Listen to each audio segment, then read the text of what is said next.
Hi అండి. ఈరోజైతే నేను మునగాకు తాలింపు ఎలా చేయాలో మీకు చేసి చూపిస్తాను. మునగాకు హెల్త్‌కి చాలా మంచిదండి. తప్పకుండా మీరు కూడా ఈ రెసిపీని నేర్చుకోండి. ముందుగా నేను ఒక మునగాకు కట్టను తీసుకున్నాను. ఈ మునగాకుని ఆకుల వరకే ఒలుచుకుందాము. నీట్‌గా ఒలుచుకొని చూడండి ఆకుల వరకే ఒలిచానండి. ఇప్పుడు మనము నీట్‌గా ఒక 3, 4 సార్లు కడుక్కుందాము.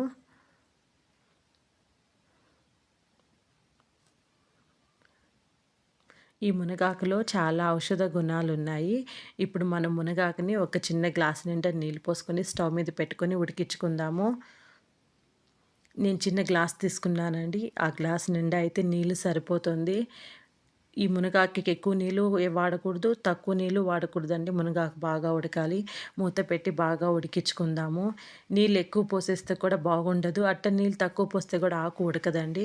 కరెక్ట్‌గా ఒక కట్టకి నేను ఒక చిన్న గ్లాస్ నిండా నీళ్ళు పోస్తాను.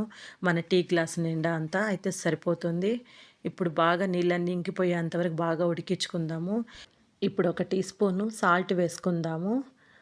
మునగాకు బాగా ఉడికి దగ్గర పడిన తర్వాత అయితే మనకు కరెక్ట్‌గా తెలుస్తుందండి. దాన్ని బట్టి మనం సాల్ట్ ఏసుకోవచ్చు. ముందరగానే సాల్ట్ వేయకూడదండి. నీళ్ళంతా ఇంకిపోయి బాగా దగ్గర పడేంత వరకు మునగాకుని చక్కగా ఉడికించుకుందాము పొడి పొడిగా. ఇప్పుడు తీసి పక్కన పెట్టుకుందాము. ఇప్పుడైతే కడాయిలో ఒక 3 స్పూన్ల ఆయిల్ వేసి పోపు దినుసులు వేయండి. వేసి అవి చిటపట అనిన తర్వాత ఒక 3 ఎండుమిర్చిని తుంచి వేసుకోండి. ఇప్పుడు ఒక 10 వెల్లుల్లి రెబ్బలు వేస్తున్నాను పొట్టు తీసుకొని. ఎందుకంటే వెల్లుల్లి రెబ్బలనేది మునగాకుకి చాలా టేస్ట్ ఉంటుంది. మనం తినేటప్పుడు కూడా నోటికి పడతా ఉంటే కూడా చాలా బావుంటుంది. అందుకని వెల్లుల్లి రెబ్బలు ఎక్కువ వేసుకోండి. అప్పుడే టేస్ట్ బావుంటుంది.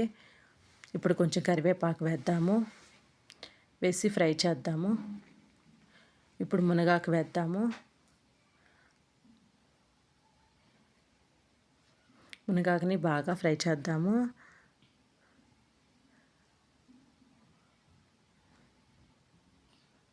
ఇప్పుడు కొంచెం కారం తీసుకున్నానండి. ఒక అర టీ స్పూన్ కారం వేశాను. కొంచెం ఫ్రై చేద్దాము. లాస్ట్‌గా నేను పొడి వేస్తున్నానండి. ఇది తాలింపు పొడండి. సాయిపప్పు, ఎండుమిర్చి, కొబ్బరి, వెల్లుల్లి రెబ్బలు వేసి మిక్సీ పట్టుకున్నానండి. ఆ పొడి వేశానండి ఇది. నేను ఏ తాలింపులో కన్నా ఈ పొడే వాడతానండి. ముందరగానే తాలింపు పౌడర్ నేను రెడీగా పెట్టుకొని ఉంటాను. 2 మినిట్స్ ఫ్రై చేసి పక్కన పెట్టేసేయండి. అంతేనండి రెడీ అయిపోయింది. ఈరోజు మా లంచ్ రెసిపీ వచ్చి అన్నము, పప్పుచారు, మునగాకు తాలింపు చూశారు కదండీ! పొడి పొడిగా ఎంత బాగా వచ్చిందో. పప్పుచారు ఏసుకొని, మునగాకు తాలింపు ఏసుకొని తింటే టేస్ట్ సూపర్‌గా ఉంటుంది. అలాగే కాకరకాయ తాలింపు, చల్లని మజ్జిగ అండి. ఈరోజు మీ లంచ్ రెసిపీ ఏంటో కామెంట్ పెట్టండి.